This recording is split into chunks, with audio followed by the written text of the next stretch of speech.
అలాంటిదేమీ లేదన్నా. అన్నీ మనసులో దాచుకుంటావు. ఆ నీలవేణి ఏది బయటికి చెప్పదు కానీ 9 నెలల తర్వాత బయటికి రావాల్సిన తన కడుపులో బిడ్డ ఈరోజు ఆవిరైపోతుంది.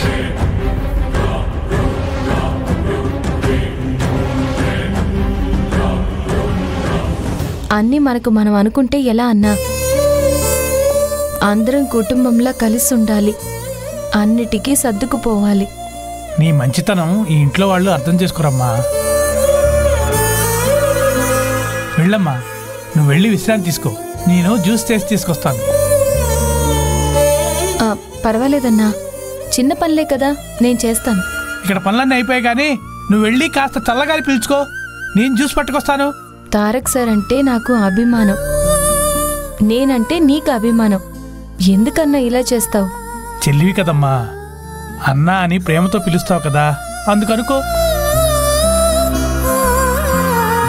నీకే జ్యూస్ కావాలి? ఈ అన్న చేతులతో మంచినీళ్ళు ఇచ్చినా తీసుకుంటాను.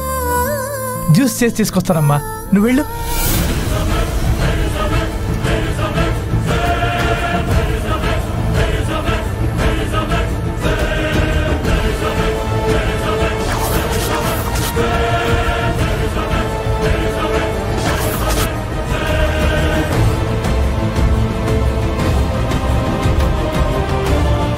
అబ్బని తీయని దెబ్బ ఎంత తీయగా ఉందిరో అబ్బా, జ్యూసు తాగుతుంటే బాగుంటదే.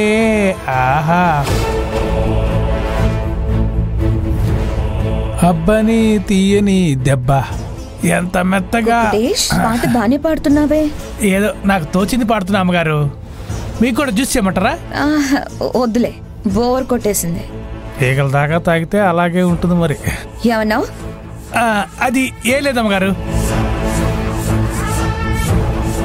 జ్యూస్ కలర్ఫుల్ గా బాగుంది. ఎంతైనా కుకుటేష్ ఇక్కడ ఉండాల్సిన వాడు కాదు, స్టార్ హోటల్లో హెడ్ కుక్ గా పనిచేయాల్సిన వాడు. భలేవారమ్మగారు, స్టార్ హోటల్లో హెడ్ కుక్ గా పనిచేస్తే పని పూర్తి చేసుకుని సాయంత్రానికి ఇంటికి వచ్చేయాలి. అదే ఇక్కడ పనిచేస్తే సొంతింట్లో పనిచేసినట్టుంటుంది. బాగా చెప్పావు.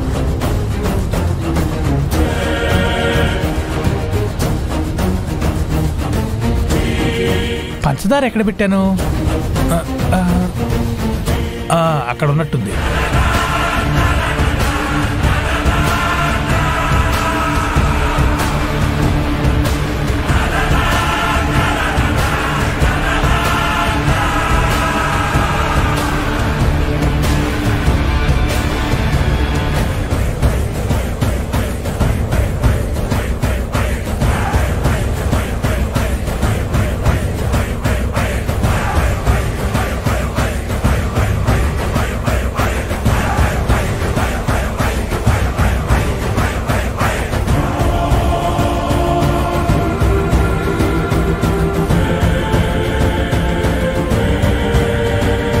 అడిగితే నేను ఇస్తాను కదమ్మా.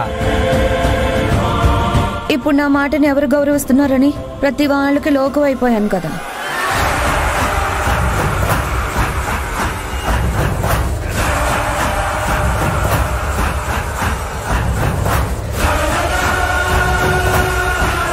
ఇప్పుడు ఆ జ్యూస్ నీలవేణి తాగుతుంది, ఇక దాని కడుపులో బిడ్డ సంగతి అంతే.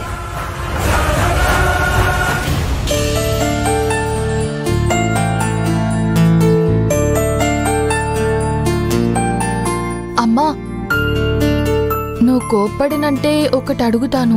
చెప్పు. ఐస్ క్రీమ్ తినాలనుందమ్మా, ఆర్డర్ పెట్టుకోనా? వర్షాల వల్ల వాతావరణం బాగా చల్లగా ఉంది. ఇప్పుడు ఐస్ క్రీమ్ తింటే కోల్డ్ ఫీవర్ వచ్చేస్తాయి. నాకు తినాలనిపిస్తుందంటే నువ్వెప్పుడు ఏదో ఒక కారణం చెప్తావేంటి? క్రేవింగ్ వల్ల నీకు అలా అనిపిస్తుంది. దానికి బదులుగా జ్యూస్ తాగు, హెల్త్ కూడా మంచిది కదా. ఇప్పుడు జ్యూస్ తాగు, జావా తాగు అని చెప్తుంది. నువ్వాగు. కుకుటేష్, కుకుటేష్, కుకుటేష్. వస్తున్నాను గారు.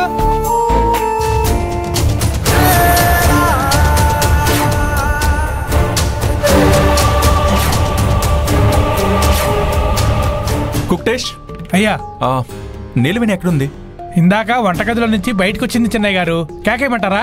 వద్దు, నువ్వు గట్టిగా అరిస్తే తను ఉలిక్కి పడేలా ఉంది. అసలే ఒట్టి మనిషి కూడా కాదు, కంగారు పడకూడదు కదా. మరీ ఇంత ఓవర్ కేర్ తీసుకోకూడదు, దానికి కొమ్ములొచ్చేస్తాయి. మీరు అలా అడిగారో లేదో నేలవేయడం వస్తుంది చూడండి చిన్నయ్య గారు. హలో, నిన్ను అమ్మ పిలిచింది. నువ్వు విషయం ఏంటో చెప్పకుండా కబుర్లు చెప్తే ఎలాగా? అమ్మగారు చెప్పండి. నిమిషకి జ్యూస్ తీసుకునిరా. అలాగే అమ్మగారు. ఏం జ్యూస్ తీసుకురావాలి అమ్మగారు? ఆరెంజ్ జ్యూస్ కావాలి. తప్పకుండా తీసుకొస్తాను. ఒక 10 నిమిషాలు టైం ఇవ్వండి. అన్నా, ఇందాక ఆరెంజ్ జ్యూస్ చేస్తానన్నావు కదా, ఆలస్యం ఎందుకు? ఆ జ్యూస్ తయారు చేసింది నీకోసం అమ్మా.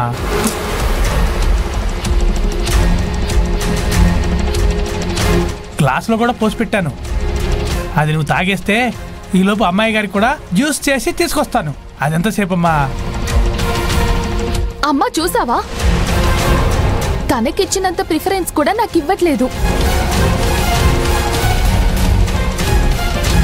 కుకుటేష్, తను తర్వాత తాగుతుంది, కానీ నువ్వు వెళ్ళి ఆ జ్యూస్ తీసుకొచ్చి నిమిషకిచ్చేసి. అది కాదమ్మగారు, నీలవేణమ్మ గర్భవతి కదా. అన్నా, నోరు మూసుకుని చెప్పింది చెయ్యి. పర్లేదులే కుకుటేష్, నిమిషకే ఇచ్చేయి. ఎందుకంటే పాపం తను ఇంటి పనులన్నీ చేసి అలిసిపోయింది కదా.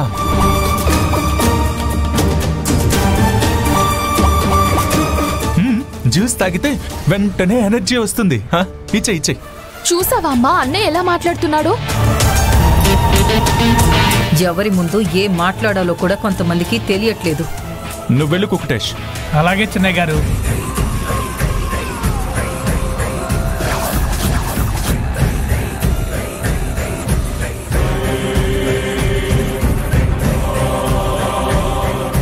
ఎవరికి ఎంతవరకు మర్యాద చేయాలో అంతవరకే చేయాలి నీలవేణి.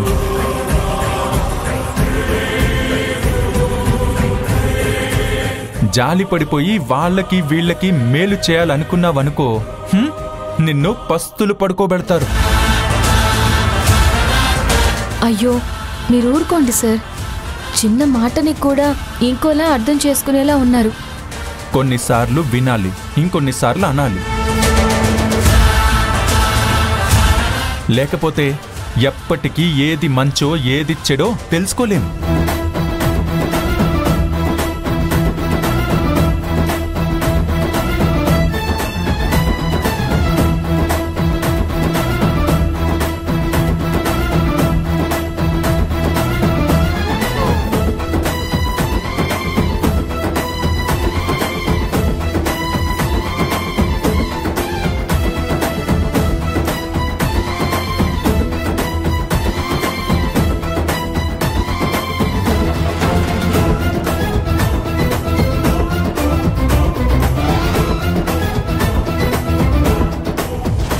నీలవేణమ్మ జ్యూస్ తీసుకొచ్చాను. ఇచ్చి. ఏ కుకుటేష్, తమాషా చేస్తున్నావా? నిమిషకి ఇవ్వకుండా తనకిస్తున్నావేంటి? ఏమనుకోకండి అమ్మా, కడుపుతో ఉన్న వాళ్ళకి కోరికలుంటాయంటారు. తన కోసం జ్యూస్ తీసుకొస్తానని చెప్పిన తర్వాత ఇవ్వకుండా ఉంటే బాగుండదు కదా. నోరు తెరిచి నిమిష అడిగింది, నీలవేణి అయితే అడగలేదు కదా. అవునమ్మగారు, నేనేం అడగలేదు. నాకేం వద్దు కూడా. హలో, విన్నావు కదా, ఇటివ్వు.